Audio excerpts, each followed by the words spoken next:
Hey guys, welcome back. I hope you are having an amazing day. Let's get right into the stories. The first one is a pro-revenge story. I'm the facilities manager at a retirement community for independent seniors. It's essentially an apartment complex where you need to be over 65 to live. We provide meals, housekeeping, activities, transportation, and other services to enhance quality of life, since many residents spend their final years with us. Our facility is family-owned and operated. We encourage employees' family members to apply for jobs. Our employee handbook has one main rule: ensure resident safety, happiness, and longevity. I take my job seriously and try to go above and beyond for our residents. During the day, most of them listen to the radio, do puzzles, or watch TV. We don't provide TV service. Residents arrange it themselves if they want it. Over the past 18 months, there's been a surge of TV problems in many apartments. This really upsets the residents. When I get a work order for a TV issue, I investigate. Usually, if the cable's intact, everything's plugged in, and there's no satellite obstruction, it's a software problem. In these cases, I set up an antenna until their regular service is fixed. I call the provider, a tech comes out, fixes it, but often within hours, it stops working again. It's a frustrating cycle. Throughout 2023, I spoke with numerous supervisors trying to arrange a property-wide assessment. They refused, insisting each resident call individually. This is nearly impossible for many of our seniors who struggle with hearing or complex phone conversations. One resident, Mrs. Johnson, was without service for over 2 months. I demanded a refund or substantial discount. They only gave her $25 off, not even half a month's fee. When I spoke to the rep about this, I was furious. "That's not nearly enough," I said. "I ought to throw all your dishes in the dumpster." But that's just the start. These companies have caused significant property damage. They've run cokes through gutters and downspouts, draped cables over walkways, creating tripping hazards, and installed dishes in the middle of courtyards. Cables are strewn across grass for hundreds of feet. They never bother to bury them. I've discussed this repeatedly with Mr. Thompson, our owner, over the past year. Last month, he finally said, "Dave, you have my permission to handle this however you see fit." My options were limited, but I realized a landline company that didn't need satellites could be the solution. I've just finished running new cokes to every apartment, and a landline company has installed boxes and services in each unit. Residents who were paying monthly fees now get free TV service. Those who never had it before now do. We've saved over 50 residents money each month, and in total more than 200 now have TV included in their rent at no extra cost. This was my revenge for how that rep treated Mrs. Johnson. I couldn't be happier for our residents. As I was finishing up the last installation, Mrs. Peterson, one of our longtime residents, caught me in the hallway. "Dave," she said, her eyes twinkling, "I don't know how you did it, but my shows haven't looked this good in years. You're a miracle worker." I just smiled and said, "It's my pleasure, Mrs. Peterson. You all deserve the best." Our seniors are some of the most precious people in our society. They hold all our wisdom and deserve to be treated with respect and care. As I look out over our courtyard, now free of unsightly satellite dishes, I feel a sense of satisfaction. It wasn't easy, but it was worth it to see the smiles on our residents' faces. The next one is an entitled People's Story. I never thought I'd find myself in a battle with a homeowners association, especially since I don't even live in a homeowner association-controlled neighborhood. But here I am, caught in the middle of a ridiculous property dispute that's been giving me headaches for months. My name's Mike, and I've lived in my house for about 15 years now. It's a nice place on the outskirts of town with a big backyard that I've turned into a beautiful garden over the years. I've put countless hours into landscaping, planting flowers and vegetables, and even building a small koi pond. It's my little slice of paradise.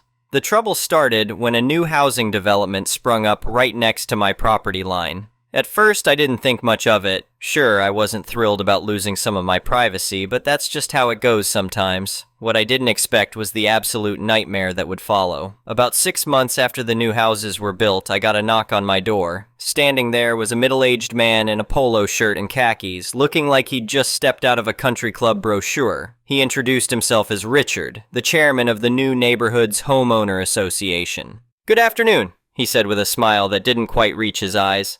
"I'm here to discuss an exciting opportunity for your property." I raised an eyebrow. "Oh? And what might that be?"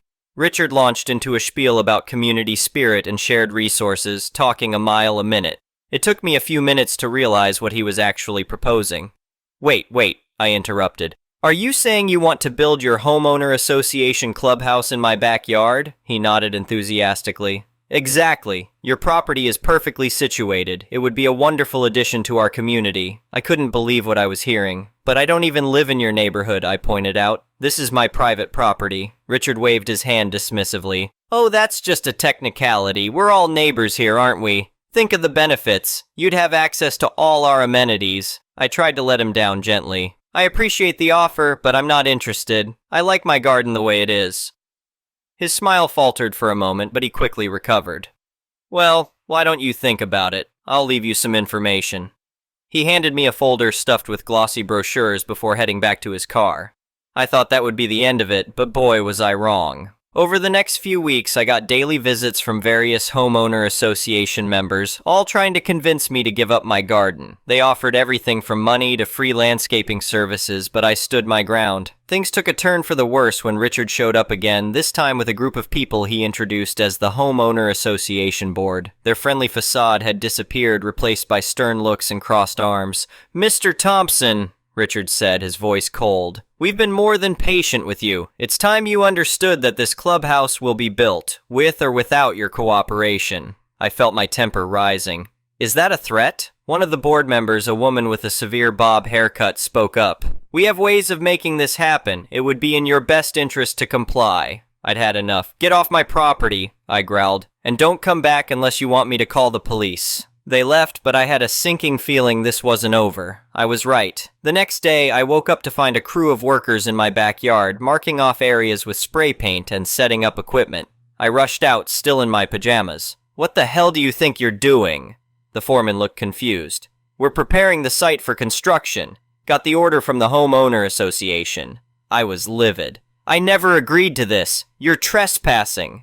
While the workers packed up and left, I immediately called the police to file a report. Then I contacted a lawyer who specialized in property disputes.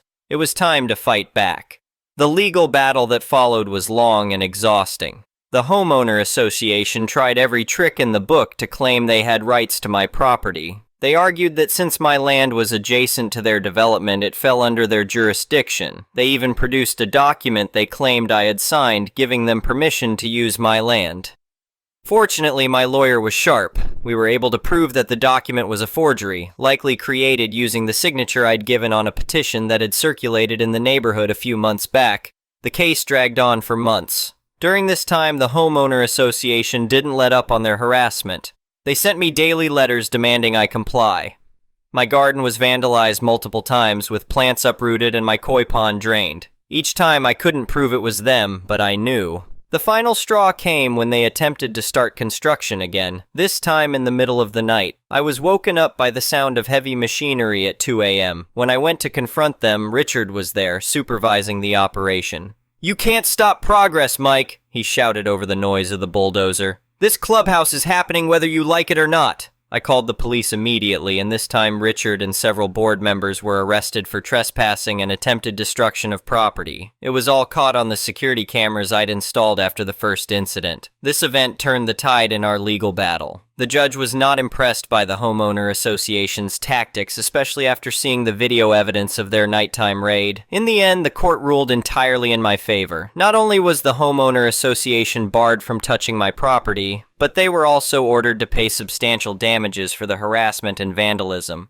But the story doesn't end there. Remember those glossy brochures Richard had given me months ago? Turns out they contained some interesting information about the homeowner association's finances. My lawyer and I dug deeper and discovered that Richard and several board members had been embezzling funds from the homeowner association for years. They were using the Clubhouse project as a cover to funnel more money into their pockets. We turned this information over to the authorities, and soon Richard and his cronies were facing criminal charges. The homeowner association was dissolved, and the neighborhood elected a new, more reasonable board to manage community affairs. As for me, I used part of the settlement money to repair and enhance my garden. I added more security measures and even expanded my koi pond. The rest of the money went into a fund to help my new neighbors who had been victimized by the corrupt homeowner association. These days, things are much quieter. My new neighbors often stop by to admire my garden, and I've even started hosting community barbecues in my backyard. It's ironic that Richard's insane clubhouse plan ended up bringing the neighborhood together in a way he never intended.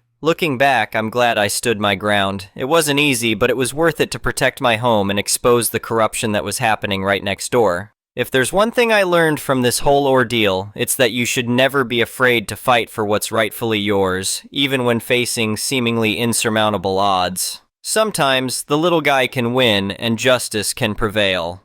The next one is a petty revenge story. So, back some 14-ish years ago, I had a somewhat brief 14 relationship with this nutcase, weed-smoking wench. Why, you ask? Story time.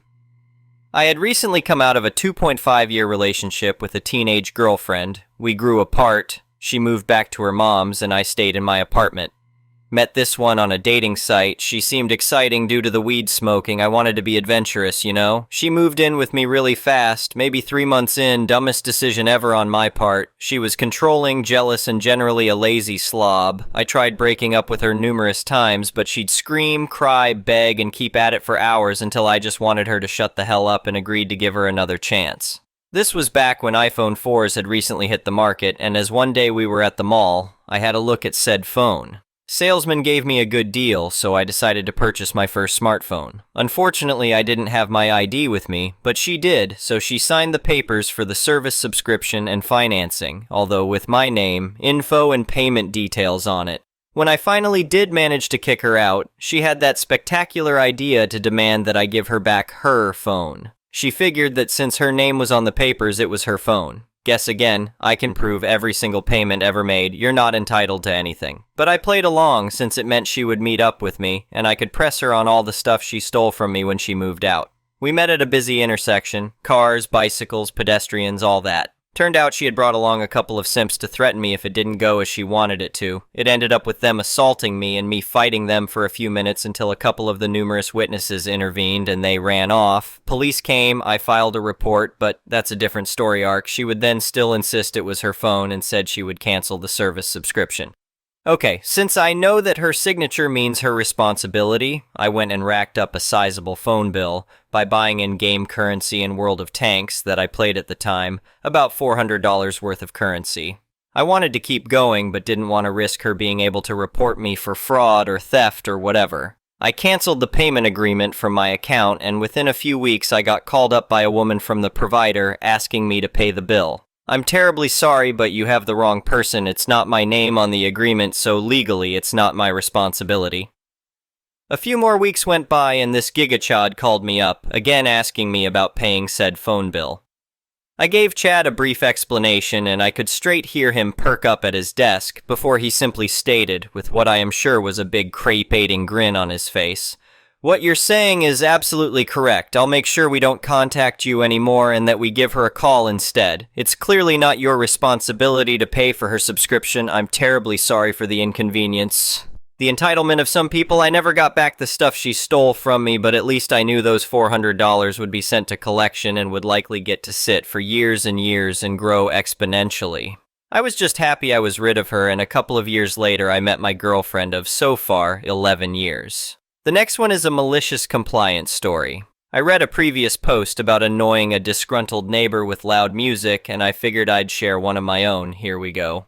First, some info. This happened over 12 years ago at my family's house when I was around 21, 22, and I was passionate about my old SUV that I had painted a metallic red with neon lights underneath and had on 22-inch low-pro chrome rims. Oh, and a decent stereo that you can hear about a quarter mile away. Our neighbors themselves paid absolutely no attention to anything going on outside their doors, though we're all friendly and any one of us would drop what we're doing to help one in need. In 20 years you can count the conversations we've exchanged without taking off your shoes, and we all have our own little hobbies. One has chickens and goats, another keeps bees. The one across the road repairs lawnmowers, ATVs, and such, and I never do anything that would normally invite onlookers. One Saturday afternoon, I was changing the oil and spark plugs on my SUV with a beer and Cheetos in our driveway, and had a little tiny speaker hooked up to my phone playing some old school rap. On that day, the neighbor lady left of us was having some landscaping/yard work done. I was rolling around under my truck, on my back, elbow deep in a greasy mess, and a little irritated because I had dropped that famous 10mm socket, and I see some steel-toed leather boots walking the 30 feet up to my driveway and up to my Suburban. I roll out from under my murder machine and gave the guy a very confused look. He just straight up told me to turn down my music because he didn't like vulgar and violent lyrics. It's like gospel must be the only music he ever listens to, and I know for a fact that this little speaker couldn't possibly be legible to anyone 50 feet away, especially if he's concentrated at cutting shrubs and planting flowers and such. Despite my passions, I'm not a complete male body part. I say, okay, no problem. I'll take care of it soon as I get my hands wiped off. Have a nice day. He stomped away in a fit, muttering something along the lines of fucking white trash wannabe N-word. He was white, but an old cranky kind of white. That really sickened me. Then I had an idea. I immediately turned off my tiny speaker playing UGK, Underground Kings, and pulled out the battery jump box, put it on my truck's battery, and went inside my house and got my opera CD collection rolled down all the windows to unveil my 4 12-bar subs and 8 6-door mids tweets and put on the Valkyrie by Wagner and unleashed the stereo's 2,000 watts, and went back under my SUV to finish draining the oil. The look on the guy's face was priceless. Guess he didn't think a white trash wannabe N-word had a taste for opera. Not usually something I bring out to a hot day of rolling around in oil, but I do enjoy it when I relax with the hi-fi in the den. After about 20 minutes, I was done with the tune-up and started up the truck and drove it up and down the road to make sure the oil level settled. I parked back in my driveway, shutting everything down, and as I put everything away, I see the landscaping truck leaving without taking the time to close his tailgate, and by sweet karma, some of his tools rolled out as he slammed the gas pedal. I had to turn around so he wouldn't see my ear-to-ear grin. 2 days after, while taking the trash out, I waved to the neighbor lady who was having tea on the porch, and I explained what happened and wanted to apologize if I caused her trouble with her yard artist. That sweet old lady just laughed and said he's a prick anyway, and that he tells her grandson to lower the volume on his video games if he's over while he's working. I still see the same landscaping truck once in a while, so I guess he still has the contract. Update. After talking with my mother about this post, I found out that the landscaping guy was the husband of a family friend of the neighbor lady, and it wasn't his actual job, just taking care of the yard for a friend, so that may explain why he felt so entitled. The next one is an entitled people's story. So I was a graduate assistant for the dean at my university last year. The previous admin assistant, AA, was responsible for handling the annual dean's list letter mail merge and printing process, a huge, tedious task involving hundreds of letters. But then the AA quit her job after 30 years to pursue her own dream. The school hired a brand new AA to replace her. The new AA had absolutely no idea what she was doing. I'm talking didn't even know how to use Google Drive and writing emails. But I tried to be patient and help her learn. I basically helped her with literally every single thing in the office that I had to learn myself. I knew the dean's list letter process was going to be really tough for her, so before I graduated, I told both the dean and the new AA that I would help her through it one more time, even though it wasn't my responsibility. Fast forward to when it was time to do the letters. The new AA emailed me, and I told her I'll come in and walk her through everything. But then she texted me and said she already had someone else print all the letters and she would fold them in a way that doesn't need labels to, but it in the envelope with clear windows. I was like, good for her. At least she figured it out. Then one day later, she texted me and said she doesn't like how this works. She doesn't know how to fold them correctly, and she would prefer the labels instead, and asked me to come and help her. I was like, okay, I'll help with that. So I drove to the school, and the letters are all out of order on the wrong paper. I gently point this out, and she totally freaked out on me, saying I should have told her about the special paper earlier, even though I offered to help from the beginning. Like, how am I supposed to know she had someone else helped her? She didn't let me know until she printed all the letters out.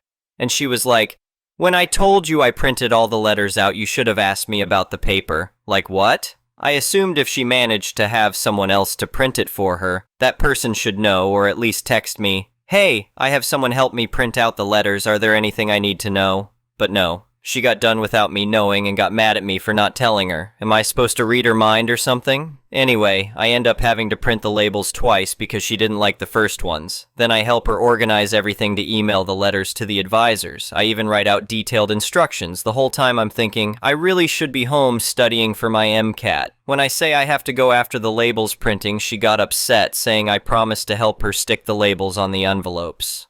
I told her I have to go home and study, and that's a basic task she can definitely do herself. It is time-consuming, but she can do it herself. But she just keeps going on about how I broke my promise and how I told her I would help, but then I didn't help. I was like, what? Honestly, if she asked nicely, I would have had some empathy and spent at least 30 minutes to help her. But she literally demanded me to do it when it is her job?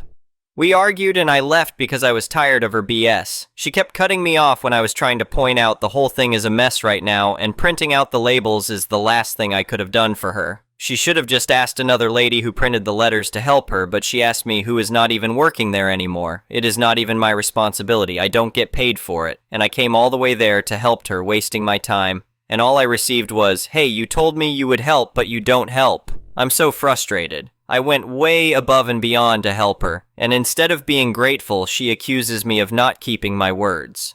If she had just waited for me in the first place, none of this would have been an issue. We could have finished the why faster and more efficient. I went out of my way to help with something I'm not even responsible for, and this is what I get. I just don't understand the ingratitude. Edit update. 5 days after the argument since I posted this post, she has the audacity to text and ask me to drive to school to help her with something I already set up for her LOL. I don't even read the message and don't feel like responding to her. Thank you for watching. I would really appreciate it if you could like the video and subscribe to our channel if you haven't already. We'll see you again tomorrow.